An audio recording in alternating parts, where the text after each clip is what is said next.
Welcome to One Question at a Time, the SAT series. Question number 66.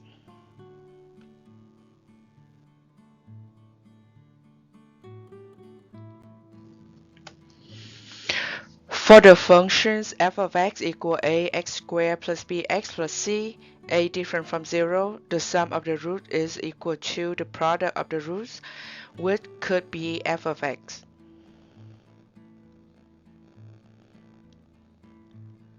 So before we start, we need to know the functions f of x here is quadratic.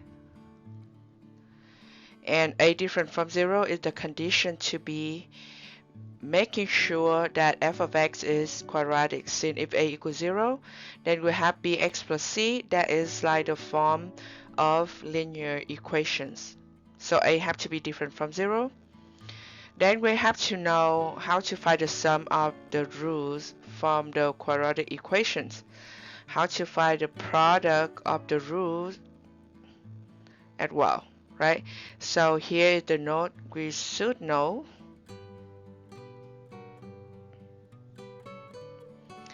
And the third bullet point is the actual informations what we're talking about in previous questions as well. So let's start in these questions. We have the sum of the root that equal to minus b over a, and then we have the product that equals c over a, and they said that those are equal, okay, sum is equal to product. So we set that equal each other, negative b over a equals c over a. And because a different from 0, so in this case, those fractions are defined, right? So we just multiply a both sides to cancel out the a.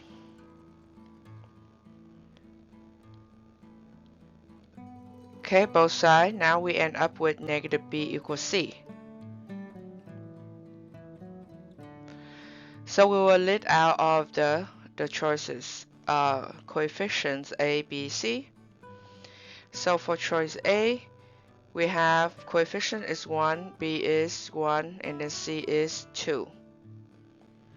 Here is 1, here is 1, and here is 2. Yeah. For b, we do the same. For b, we'll have 1 minus 2, 1. For c, it will be 1, negative 4, 4. For d, we will have 1, 3, minus 6. And for e, we will have 1, 1, and 1. Now we have to find out which one, when you add the negative in front of b, that will be equal c. Okay, now add the negative in front of b. Is that equal to? Negative 1 equal to? Is no way, so it's wrong. Eliminate a. Negative 2, is that equal 1? No, because negative and negative make it positive 2.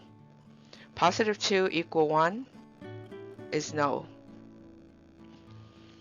We do the negative in front of negative 4, that make it positive 4. Is that equal 4? Yes. So this is a good choice. Negative 3 equal negative 6? No. Eliminate D. Negative 1 equal 1? No. Then eliminate E. So C is the right answer.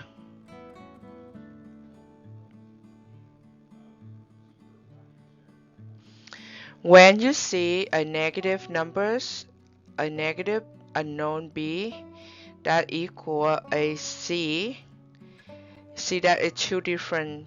One side you see the negative, one side you see the positive, right? So it means B or C will be negative. One of them will be negative, another one will be positive. So B greater than 0, then C have to be less than 0. B less than 0, then C have to be greater than 0. Because if we, let's say, if we have some numbers like X or T or P, right? So if you have minus X, that equal X, because when you distribute the negative in front, that will be equal positive X, right? And this one is mean when you see something opposite, you will have the absolute value of B that will be equal to the absolute value of C, so we can ignore the sign. But the negative in the front is still work because that is the condition, the key words for this problem, okay? But we will know that B and C is opposite inside, right? And also the absolute value of B equal absolute value of C. So looking at those, you only see that we have C and B. If it's the same side, it's going to eliminate it. Same side, eliminate it, right? Then we're looking for which one have absolute value of B equals C. The only thing have that is negative 4 and 4. Absolute value of negative 4 and absolute value of 4, that is the same. Only C work. This one, negative 2, absolute value of negative 2 and absolute value of 1, that difference. So it's not the same numbers. This one as well. So C is the correct answer. First, we're looking for the different side of B and C, right? Then we're looking for the absolute value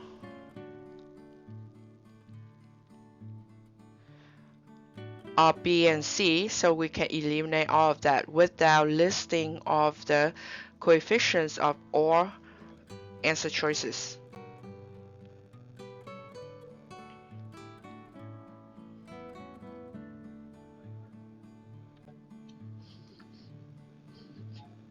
Thank you for participating in this series and see you next time.